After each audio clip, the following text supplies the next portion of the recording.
racket number 2. Expired's not a Not a racket at all. racket. No. Racket number 2, Nicole. Yeah. Anyone that has followed me or this show knows that I like the part-time agent topic. What I'm going to say in this segment, I want to prep you, Nicole. I want to prep everyone. Just me? I want to prep everybody. Yeah. What I'm about to say, as we dig through this topic, as we go deep, might surprise you. Uh-oh. Okay. So buckle up and let's chat. This is a BAM article. We'll put it into the show notes below. You might be a part-time agent if. That's the headline. This is posted by Troy Palmquist. Troy is a BAM creator. He did the whole drinking debate article recently. He's putting out great content for BAM. So he asked the question, are you a part-time agent? There are many ways to evaluate the performance of an agent and their commitment to growth. Who's really the full-time agent if we're judging between the following?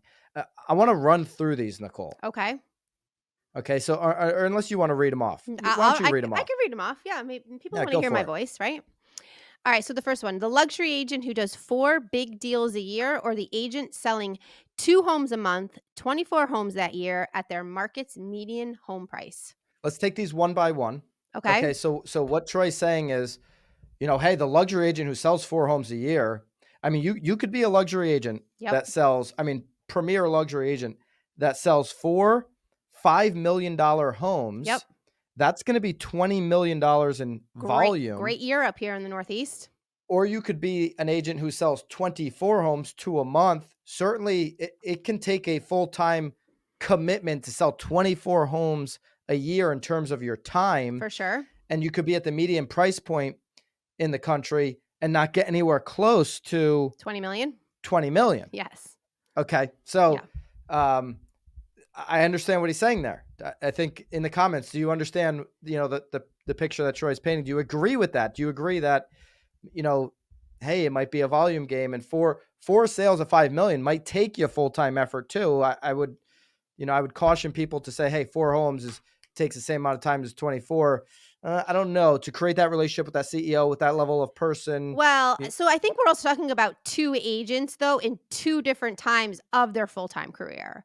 So 2 different markets for sure. Well, markets, yeah, absolutely. But I think you're also talking about, again, 2 different agents in 2 different sort of parts of their career, though, too. Because like you're saying, I think it took that agent that's doing 4 big deals a year. It probably took them 10 years of doing 24 deals a year at a median price point to actually then elevate themselves Level there. up. Yeah, I would say that's true in most cases. Okay. What else is on the list? The next one, the agent whose referral network has provided all of their leads for the last 20 years with no effort, or the agent who consistently markets while also nurturing referral relationships, resulting in a consistent growth year over year. Yeah, I don't know the part that Troy's talking about with no effort. I guess he's saying the agent has no effort in receiving these referral network leads. Well, they've stayed in the network. So whatever the requirement of effort to stay in that network is, they've done that. Yeah. Nurturing a referral relationship is work. It does take, consistent nurturing and energy. So, okay. That's it. What's the next one? That's it. Okay. All right. The third one, agents whose content to sit on a team. Oh, who's content? I'm sorry. The agent who's content to sit on a team and work the leads they're provided, or the agent who's also looking for ways to take on more responsibility and bigger projects. Yeah. So it's funny here. He's saying, okay, is the team agent who the majority of their lead generation is handled by the team, is that person more full-time than the solo agent who maybe has a lack of leads, but they're working on bigger projects, whatever that means. Yeah. Trying to generate leads. Yeah. Right. That's the project, trying to get more leads. And they're willing to take on more responsibility themselves. Who's considered part-time, full-time.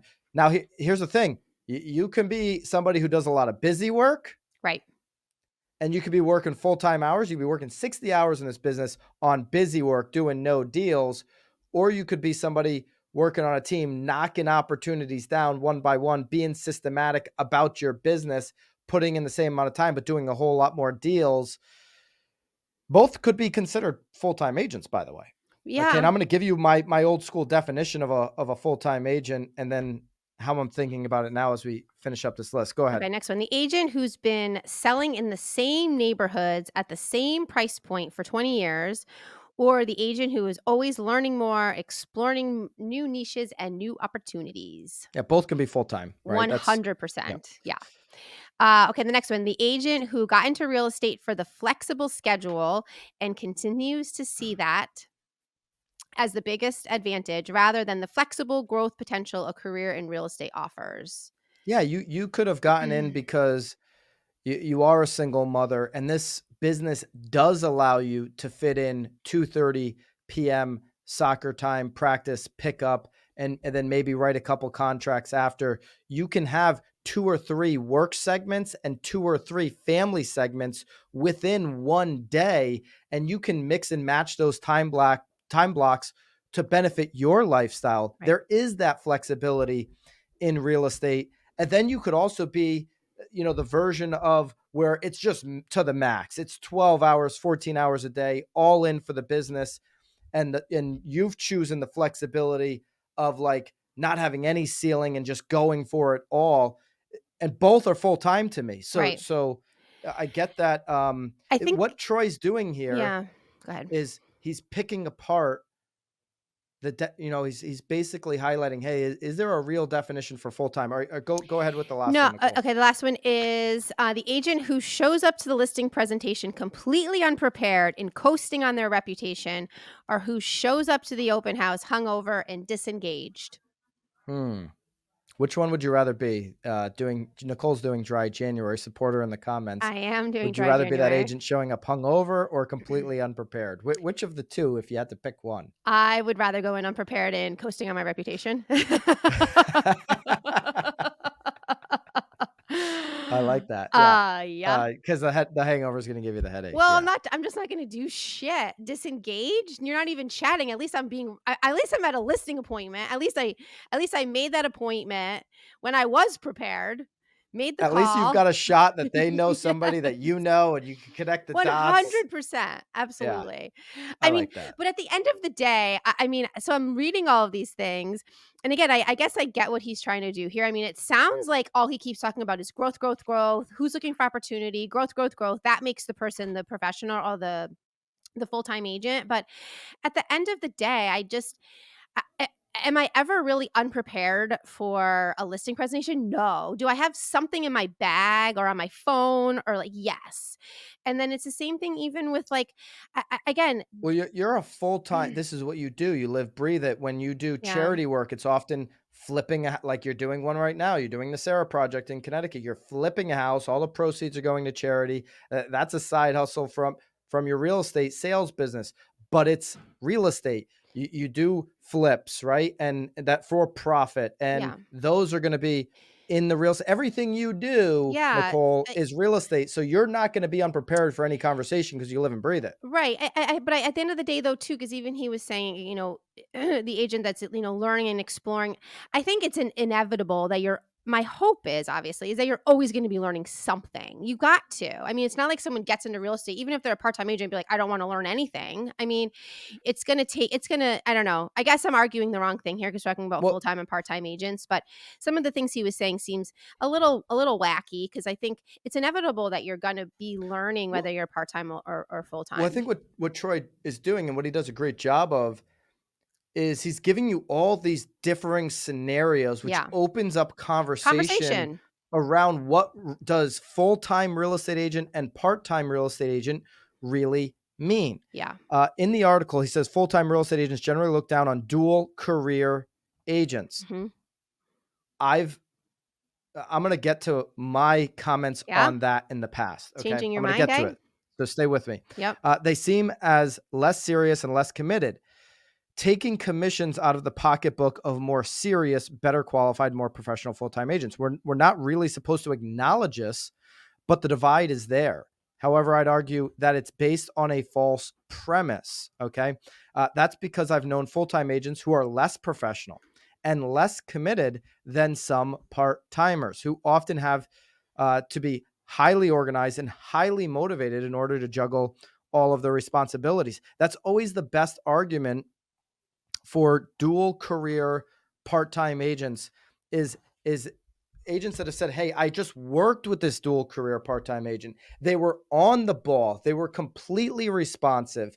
They did a great job. And in fact, they did a better job than the majority of the full-time agents in the community in which I serve. I'd love to do another deal with them. They were highly professional. They were ethical. That's the argument supporting part-time agents. My definition, Nicole, and Yep. I'm going to get into here because I know people in the comments are going to say, hey, Byron doesn't like part-time agents. Yeah. He's never liked part-time agents. Never. Well, you Nicole, did a whole video on that you were trying to make go viral, and I mean, it probably did, by the you way. I had enjoyed the that most, day. I think I you did have enjoyed the that most day. viral video of real Yeah. estate last year. So, I mean, Mhm. we'll, if we're counting views Yeah. anyways, Mhm. um, I don't think we are. Were we counting views? I don't we weren't counting anything. We were talking about your Okay. definition of part-time and full-time agents. Yeah. My definition Yeah. historically of part-time or full-time agent, okay, Mhm. um, was that they could have another job, okay, but they were full-time in the real estate field, okay? So if they were an agent, maybe their other job was property management, or if they were an agent, maybe their other job was investing in real estate or doing flips like you, where everything was about real estate all the time. They were completely obsessed with all things real estate. Mhm. The one exception I made to that is somebody starting off bartending at night that doesn't interfere, because when I think dual career agent, and in the past, this is the mistake that I've made. I've thought too often in a box where I think about the dual career person who is a teacher or who is a correctional officer. The public schools, the Right. jails, they're very similar. Not a lot of windows, Yeah. brick walls. And so, when you think about the people that are protecting our prisons and working that difficult job, or the people that are educating our children, neither of which, or a nurse in a hospital, none of these positions would you say, yeah, I want them checking their phone all day. Do you want the teacher of your children, Nicole, checking their phone every day, all No. day? No. You want them educating, right? Yeah. You I mean, I want do them. text my husband though during the day. I Of do. course, and I'm Yeah. sure when there's lunch breaks and there's breaks between Classes. classes and there's opportunities. But I remember when that bell rang during school, it's a real quick turnaround because oftentimes, I'd have a 1-minute conversation and then I'm running to the next Well, class. or if you have a bad deal, are you taking that out on the students? Or if you had a bad class, are you taking that out on the deal? I mean, there isn't enough time to even swap the two fast To enough. to me, it's just more about how are you getting the response needed to the consumer Right. who's in an anxious position. This is what it's always been about to me. But I've thought about this more, Okay.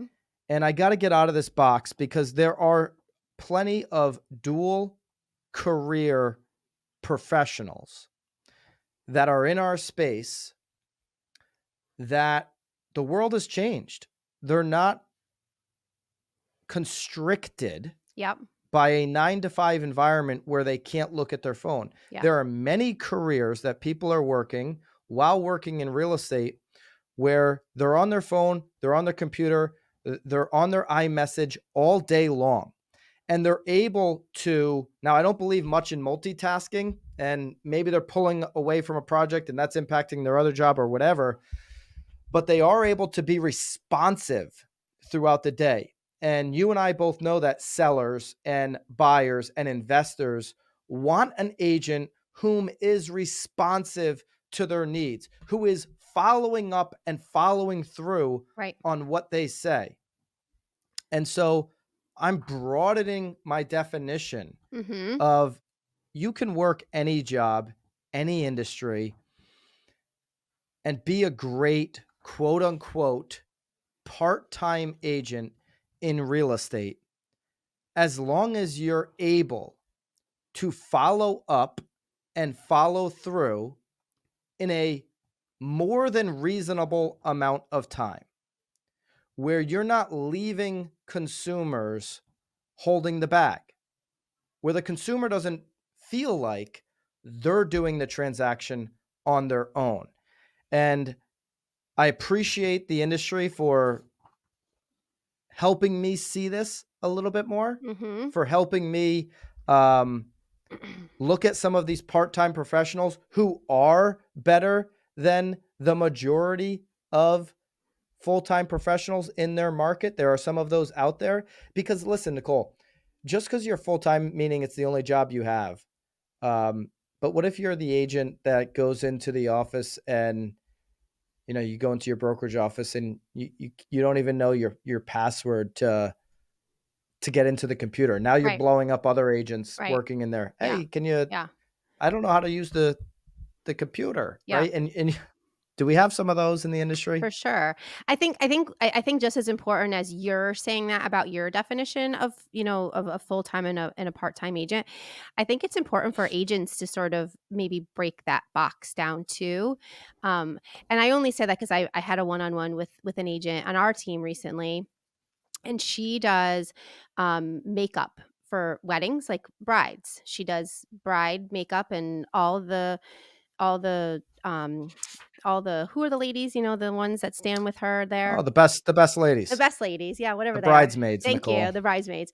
Wow, it's been So, a long time it since has Nicole's gone to a it's wedding. been a long time, thank God.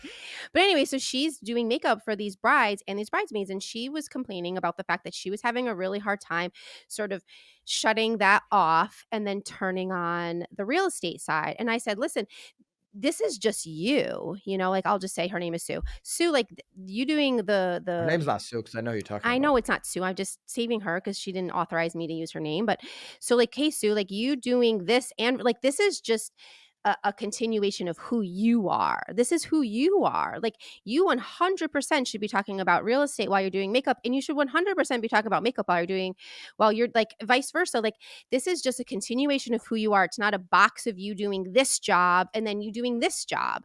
They're 100% part of the threading of who you are." And then Yeah. I said to her too, I was like, "How many of those brides know that you do I'm sorry, how many weddings did you do last year?" She said 35. I said, Mm, and of those weddings, how many people were within that wedding party?" She said probably 8. I'm like, "Do any of jeez. those people know that you do real estate?" Jeez. And she said, "No." Oddly, Lee happened to be sitting right next to me, and I'm like, "Hey, Lee, you want 75 people that just got married this past Yeah. year?" And he's like, "Yup." Like, so again, And like, even and though it's not Nicole, the same in what? is that not the perfect farm? 100%. So that's what I'm saying. Like, stop thinking about it as your like, because you're thinking about it as a box. She was thinking about it as boxes too. Like, Opposite boxes, and she's so I'm thinking about it as a box is, hey, if you can't respond at a reasonable time, well, but she was then thinking the same thing though too. no, no, Like, no. She's thinking about it as in, yeah, I true. don't want to tell people I'm going Yeah, to have 2 Instagram pages. I don't want to tell yeah, people I do this because they may not hire me for that. And listen, I've made the mistake, yeah. and I'm owning up to some mistakes here as we are on the first show of 2023. I've made the mistake of saying, you know what? You shouldn't do this other thing because the person that's getting the makeup, the person that's getting the drink served to you is never going to hire you as a real estate agent because they're seeing you as this. Maybe, but they've just But but she just got but you're doing makeup for her for their that if there is I not more trust in this world than makeup on your wedding day, I don't know okay. what And I is. don't know about that, but what I do know about is that was bad advice that I was giving because if like we talked about in the first topic with expireds, if you hone your script, if you are authentic and ethical, and you hone your script when you're doing makeup, I did makeup when I was a little girl. I did makeup before I did real estate. I'm really freaking good at it. Real estate and my profession of doing that, helping buyers, sellers, and investors is how I pay the bills. I continue to do this because I love it. And I get to meet people like you Like who are you. on their journey of life and potentially next step of home ownership. In Right. fact, this puts me in front of more people like you who I love helping, who I've helped time and time again over the years, just like you, buy their first home. And it fulfills me much more than the next Zillow lead. Wow. 100%. Oh, What a yeah. what a powerful script that is to 35, combine and the she's got part-time and the full-time. 35 people, 35. She doesn't even need frickin' Zillow anymore. Like, Yeah. as soon as you When get married, what do? You buy a house or you get knocked up. But you buy a well, but when you get knocked up, you buy a house. Like, you're buying a house or when renting a you house. change the scripting around the part-time gig as it being a means to help you fulfill people's dreams in Yep. real estate, Yep. and you just be authentic about it and you build a freaking plan around it, Right. it will explode. It will Explode. explode, and you'll end up probably exploding both businesses. 100%. I think about it. You said eight potential bridesmaids, Yeah. 35 weddings. Weddings. Yeah. You now could send something out 8 times 35. Let's say that's a couple hundred. That's a couple hundred, emails you could potentially have. Hey, I need everybody's email. Around a Right. wedding time, Yeah. somebody says I need everybody's whatever, you're getting it. Right. You're And getting again, everything. if you love your makeup and you're sitting there in front of her and you immediately like, "Oh, look, my makeup lady is emailing me. I'm going to respond to her." Like, Yeah.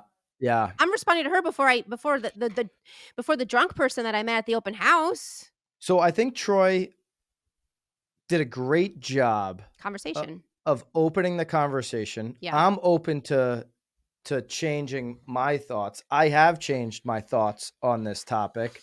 I'm going to put out, hold me to this, Nicole. I'm going to put out content in 23 that helps the part-time agent compete with the full-time agent. So full-time agents, you're just going to have to keep getting better every single Getting day, better. because I'm going to put out some stuff that'll help the part-time agent. I'm curious in the comments, do you consider yourself full-time? Do you consider yourself part-time? Were you once part-time? Let us know below in the comments. So for the first time, Nicole, Yeah. for the first time ever, as I get a little more experience here in 2023, I'm going to say part-time agents are not a racket. There you look at you. Wow. How do you feel? Feel Do you feel good. lighter? You must feel lighter. I Like you feel, Because I do feel lighter. I feel like for so long you had to stick to that. Well, I mean, no, I because don't feel even lighter because of that. I feel lighter because I am lighter. I am more fit than I was to start 22. And so I just us do. sitting here for the last 20 minutes, you've lost weight. I love it. Hey guys, appreciate you checking out this episode of The Real Word. If you want the full episode, go over to the Broke Agent YouTube. That's where we're hosting the full podcast.